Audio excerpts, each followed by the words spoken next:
শ্রীমদ্ভগবদ্গীতা গীতা চতুর্দশোধ্যায় গুণত্রয় বিভাগ যোগ শ্লোক সংখ্যা নবম।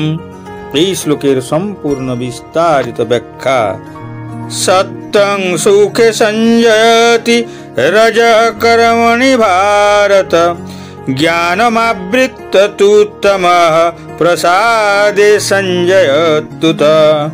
হে ভারত, শতগুণ জীবকে সুখে আবদ্ধ করে, রজগুণ জীবকে সকাম কর্মে আবদ্ধ করে এবং তমগুণ প্রমাদে আবদ্ধ করে।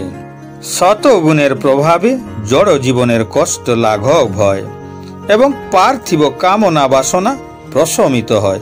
এটি নিজের ইচ্ছা অনুযায়ী তৃপ্তির অনুভূতি বৃদ্ধি করে। শতগুণ শুভ হওয়া সত্ত্বেও এর নেতিবাচক দিকও রয়েছে। উদাহরণস্বরূপ, মনের মধ্যে উদ্ভূত কামনা বাসনা দ্বারা যারা উদ্বিগ্ন হয় তারা তাদের সমস্যা সমাধানে আধ্যাত্মিক পথে যাওয়ার জন্য উদ্বুদ্ধ হয়। শতগুণী ব্যক্তিরা সব কিছুতেই অতি সহজেই তৃপ্ত ও সফল হয়, কিন্তু আরও অগ্রগতির জন্য অতীন্দ্রিয় অবস্থা অর্জন করতে তারা আগ্রহী নয়। শতগুণীরা জ্ঞান দিয়ে বুদ্ধিকে আলোকিত করে। আধ্যাত্মিক জ্ঞানে পরিপূর্ণ না হলে এই জ্ঞানের ফলে অহংকার জন্মায় এবং এই অহংকার ভগবানের ভক্তির পথে বাধা হয়ে দাঁড়ায়। এটি প্রায়শই বিজ্ঞানী, শিক্ষাবিদ ইত্যাদির মধ্যে দেখা যায়। সাধারণভাবে শতগুণ তাদের মধ্যে প্রাধান্য পায় যারা জ্ঞান চর্চা করার জন্য তাদের সময় এবং শক্তি ব্যয় করে। তবুও তারা যে জ্ঞান অর্জন করে তা প্রায়শই তাদের অহংকারী করে তোলে। তাদের মধ্যে এই উপলব্ধি অনুভব হয় যে জ্ঞান অর্জনের বাইরে আর কোনো সত্য নেই। তাই ধর্মীয় গ্রন্থ কিংবা সাধকদের প্রতি বিশ্বাস গড়ে তোলা তাদের পক্ষে কঠিন বলে মনে হয়।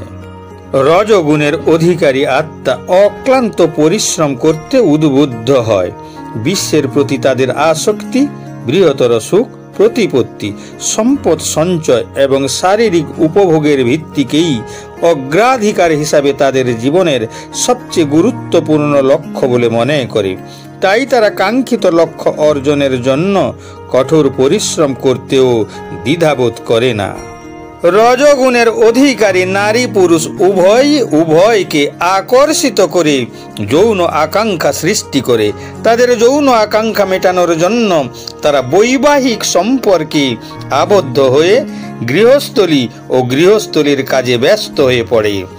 বাড়ির যত্ন এবং রক্ষণাবেক্ষণের জন্য অর্থের প্রয়োজনে তারা অর্থনৈতিক উন্নয়নে কঠোর পরিশ্রম করে। এইভাবে তারা ভীষণ কর্মব্যস্ততায় নিযুক্ত থাকে, কিন্তু তাদের প্রতিটি কার্যকলাপ কর্মফলের দিকে নিয়ে যায়, যা তাদেরকে ভৌতিক জড় অস্তিত্বের বন্ধনে আবদ্ধ করে। অজ্ঞতার গুণ মানুষের বুদ্ধিকে আচ্ছাদিত করে। তখন সুখের আকাঙ্ক্ষা বিকৃত বিকারের আকারে দেখা দেয়। যেমন আমাদের সবারই জানা আছে, ধূমপান স্বাস্থ্যের জন্য ক্ষতিকর। সরকারি কর্তৃপক্ষের জারি করা আদেশ অনুযায়ী তামাকজাত দ্রব্যের প্যাকেটের উপর সতর্ক বার্তা লেখা থাকে। ধূমপায়ীরা এটি পড়ে অনুভবও করে, কিন্তু তবুও ধূমপায়ীরা ধূমপান ত্যাগ করে না। এটি ঘটে তার কারণ তাদের মন বিচার বুদ্ধি হারিয়ে ফেলে, যার দরুন শুধুমাত্র ধূমপান উপভোগ করার জন্য নিজেদের স্বাস্থ্যের ক্ষতি করতেও দ্বিধা করে না। এটি তমগুণের প্রভাব, যা আত্মাকে অজ্ঞানতার অন্ধকারে নিয়ে যায়।